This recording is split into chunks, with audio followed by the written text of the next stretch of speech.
Each of us has a unique path in life and a unique story that reflects this path. And most entrepreneurs underestimate the power of their stories that could help them connect to people better, relate to people better, and inspire and motivate others. That's why today we'll talk about building a richer story.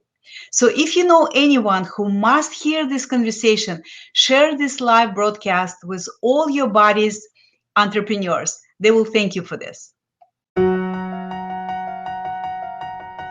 Grow your wealth, live on your terms. Hello, creative people. Welcome to the Conversations with Experts, the show that allows you to connect with experts in different areas of life. Our intention is to help you be your best self and create your best life. I'm Millen Livis, the host of the show and financial independence mentor. Are you a hardworking professional or a busy entrepreneur who wants to be financially independent so that you work because you want to, not because you have to? Then you are in the right place at the right time. Look, it's okay to be broke. It happens. It's okay to be old. It happens. Just don't be both at the same time. If you want your money experiences to be different, you've got to do something different than you've done in the past. So go ahead and download the Wealth Planner for free. Here's the link for it. So you can start working your way through it right away. And if you want real-time support, join my free Facebook group, Wealth Building for Powerful Women. You will really enjoy this community. All right. And now let's move on to our topic today, which is building a richer story. And my wonderful guest today is Steve Garvin. Steve, thank you so much for joining me today. It's a pleasure to have you. Welcome, welcome, welcome. Thank you for having me. It's a pleasure to be here. All right. So let me briefly introduce you so people will know why they want to listen to you. So Steve left a life-sucking career in corporate finance to recover his soul. Aren't we all can relate to this? On the way, he discovered his creative side and got transformed into a story architect. Now he combines the strength of his inner accountant and inner artist to help coaches, authors, and speakers love their story and build their path from pain to profits. Again, Steve, welcome. Such a wonderful opportunity to have you with us today. Thank you so much for joining. Thank you for having me, Millen. It's lovely to be here. So I have a lot of questions to ask you today, but I want to start with a very simple question. Why do you think sharing our stories is so important? Well, one of the things that's interesting about stories is that we all have one, right? That we all have a story, and we all have many stories, but we all also have a story that has been a central driver in our lives and in our businesses. And when we get really clear on what that story is that's driving our lives, that impacts the decisions that we make, then we can make better decisions. But if we walk around blindly, not really knowing the story that we are telling through the life that we're living, then too often our stories end in tragedy rather than in triumph. Very interesting. So you believe that we create the story with our choices, with our actions, right? And there is no predetermined path for us. Is it correct? Yeah, well, we make decisions, right? I mean, it's kind of like the old story about, when you make a roast, and when you put the roast in the pan, you always chop off the end of the roast, right? And the reason you did that is because your grandmother did that whenever she cooked a roast. And it has nothing to do with that the roast needs to have the end chopped off. It has nothing to do with the pan that you're currently using. It's just because grandma always chopped that end off But the reason she did it was because her pan was too small for the roast. And so she would always chop off the end in order to make it work.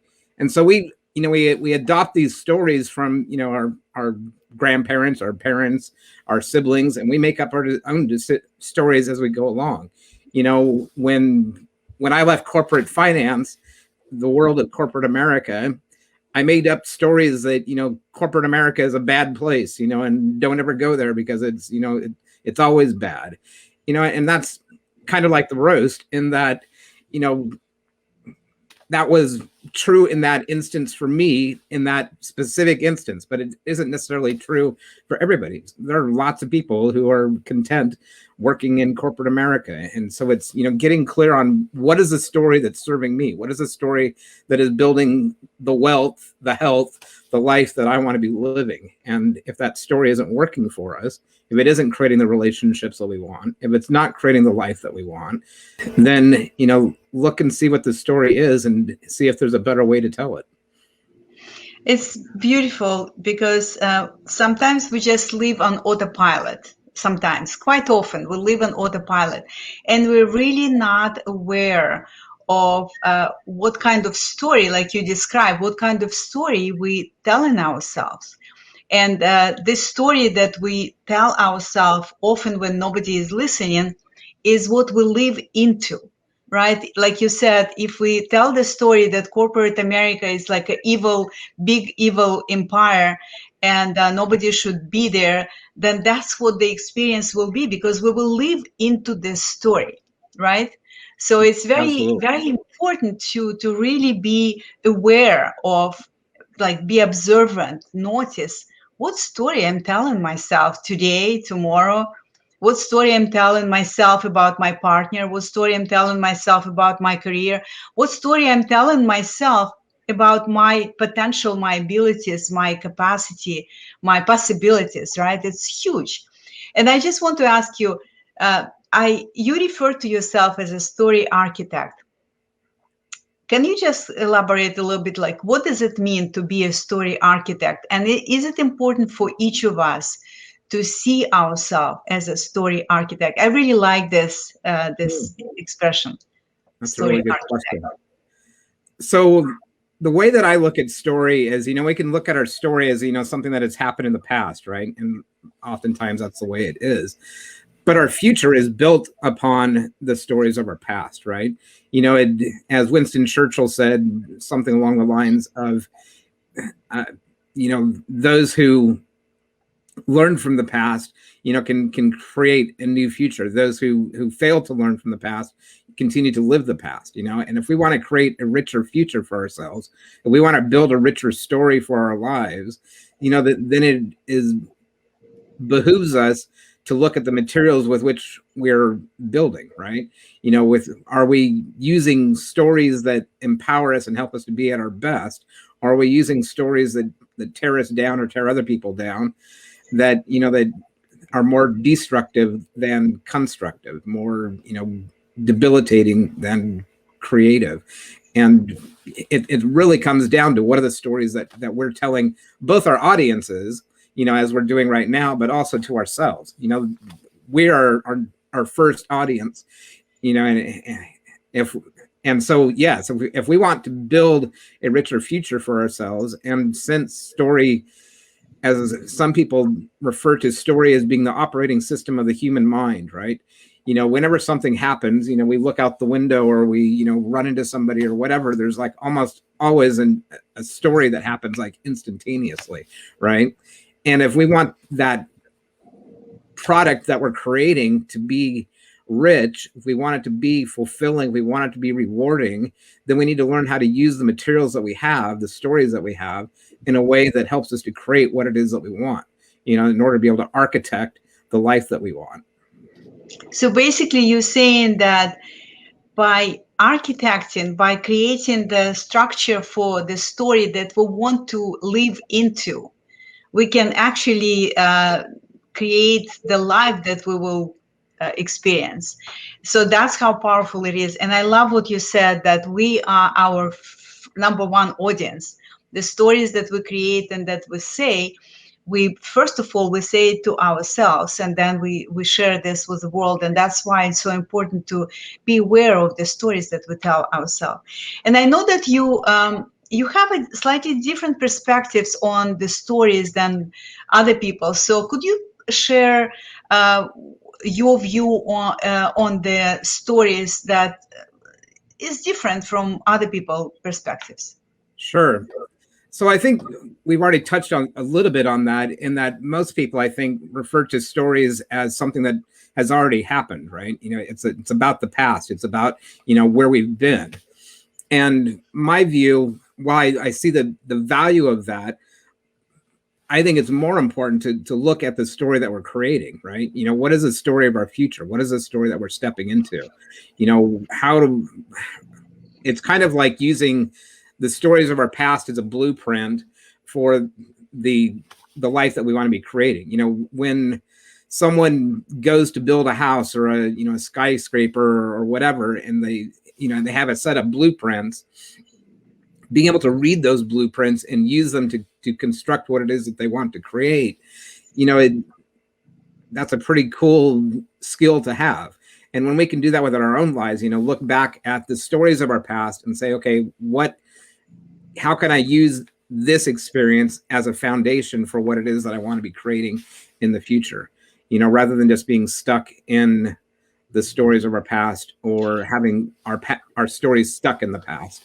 So basically, from what I understand and what I know as well, is that a lot of people recreate their past because they don't really consciously think about their past. It's just the way it is, and I will be just the way my mom was and my grandma was, etc., etc. But you're saying that we can use from our past what worked and use it as a blueprint, but not everything. Just choose like what was supportive, what was not supportive. Like, for example, for you clearly learned lessons and you adjusted your story for your future based on what you realized was not supportive of you.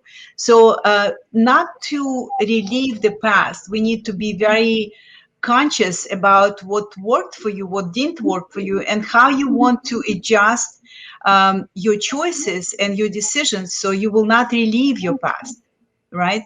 Absolutely. One of the ways that I think about it is your past can be either the anchor that pulls you down, or that can be the foundation upon which you build, right? And whether I think there's honestly value in both, our triumphant stories as well as our tragic stories, and in fact, oftentimes we learn more from those tragic stories than we do from the triumphant stories. But it's how do we respond to those moments, how we respond to those stories of our past, how we respond to who we are as both the author of our story as well as the editor of our story, that, what is the story that I want to be telling? What is the story that, that I would love to tell, not just a story that I feel like I have to tell because this is a story that, we're not locked into our stories. Our stories can change at any moment. I love what the terms that you use. You're not only the author of the story, you're also the editor. So you can have a new edition of your story, like, right? And as you evolve, because you evolve, you can have a new edition and then another edition and then another edition. So basically, as you evolve, you adjust your story, and vice versa. As you adjust your story, you evolve, right? It's kind of like interesting how it's advanced. And I know you have this expression, sometimes the richest stories are buried the deepest. So what do you mean by that? Sometimes the richest stories are buried the deepest. So I remember when I was deep in depression, and I was honestly pretty suicidal. I just wanted my story to end. I didn't see the value of my story. And I certainly didn't love my story. And I was seeing a therapist to help me kind of work through what was going on for me. And she invited me to start looking into the stories of my past, into the stories of my childhood. And I thought I had left my childhood like long behind me. That was history. That was not something that had any role, any play in how things were showing up for me, right? And I had all kinds of resistance about looking into what had happened to me as a child. And as we worked together, I began to drop that resistance, began to dig a little bit deeper, and began to see not only were there really some painful things that happened in my childhood, but there are also some really wonderful things that had happened in my childhood that, that I'd left behind because, I was dealing with responsibilities of an accountant, a father, a husband, whatever, and I had to deal with, because I had left so much of myself behind, or so I thought, because the truth is that even though I didn't want to pay any attention to them, I was still living into those stories, those decisions that I had made as a child, that, the stories of I'm not good enough, or I'm really good with numbers, and so I need to focus on numbers, or, I'm not, nobody has published my work before, and so I can't, or whatever. But there's like all these stories about, that we come up with in the past. And if we don't do the digging, the kind of the soul searching, what, and one of the ways that I do that is through, journaling, through writing, through meditation, through, different practices like that, in order to kind of understand more of myself. And as I get more familiar with who I am and what my stories are, then I can make choices as to how I want to use those stories of the past in the present and in the future. Steve, very, very important points you brought up. And I'm curious because I know that in your work you repurpose, or you not repurpose, but you use the connection between the pain that we experience in our past and sometimes in the present. You use this pain to drive profits, so to speak, right? So to be successful as a business person. So could you please describe the connection between pains and profits that people could maybe use and leverage? Sure. So one of the things that we do, especially in this kind of transformational space where we're helping people create a richer life for themselves, a richer story for themselves, is there's both the stepping into something more profitable, more promising, more prosperous, but there's also the eliminating, the reducing of the things that are painful, right? And as we get clear on what both those things are, and oftentimes, in the way that I view it, is that in the center of our story, and in the center of pretty much every story out there, is a conflict, right? There's the conflict between, what you want and what you don't want. I want, to have more money, but in order to have more money, what is my story telling me about having that more money? I've got to sell myself, or I've got to, work night and day, or, I've got to, go to college and get, do really well in school, or whatever. But we have all kinds of stories as to what that takes, right? And there's always the promise, but there's also the problem that we have to overcome. And one of the ways that we get really clear as to what story is driving us is by paying attention to the pains in our lives, right? When we look at the pains, it's kind of like when you go to the doctor, and you say, my elbow is hurting, the doctor is going to find out, well, why is your elbow hurting? And by figuring out what that pain is, then he or she can help you loosen up the muscles, or, figure out what's wrong so that you can use. Because pain is a symptom, right? So, and you when you get to the cause of the pain, then you can deal with the symptom, not on a superficial level.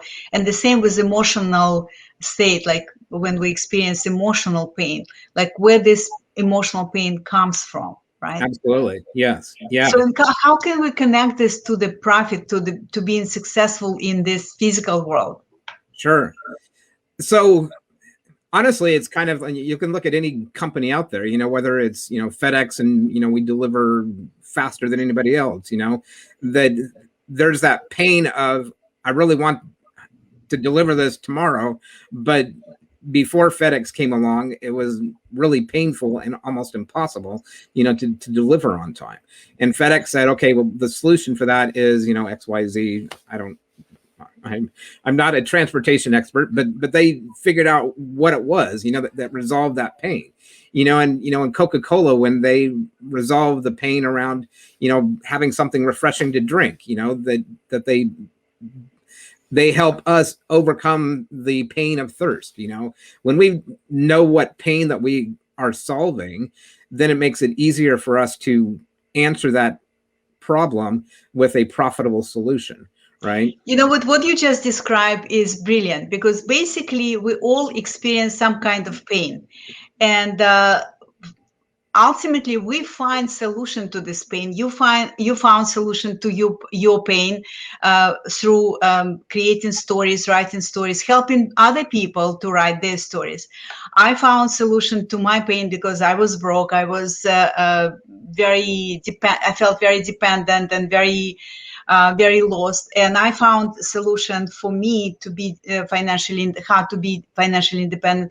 And now I'm sharing this with others so they can become financially independent. So when we identify the source of our pain and we find solution to the pain that we experience, so we can share this, that's how we can basically move from our pain to creating profits in our life. Because the more people you help solve this problem, because everything that is personal is also universal. If you have this pain, you can guarantee that many people experience this. So if you find the solution and share this, that's the way from pain to profits. Did I understand you? Absolutely. Yes, absolutely. All right. So Steve, wonderful. And so do you have some kind of pointers, like very specific, simple steps, how people can actually build a rich story in terms of like writing, like when they want to write their story? Like, are there some kind of a blueprint or format that you could share, that you teach people how to do? Sure. So one way that I help my clients discover their story is using the analogy of going from your cozy cottage to your creative castle, right?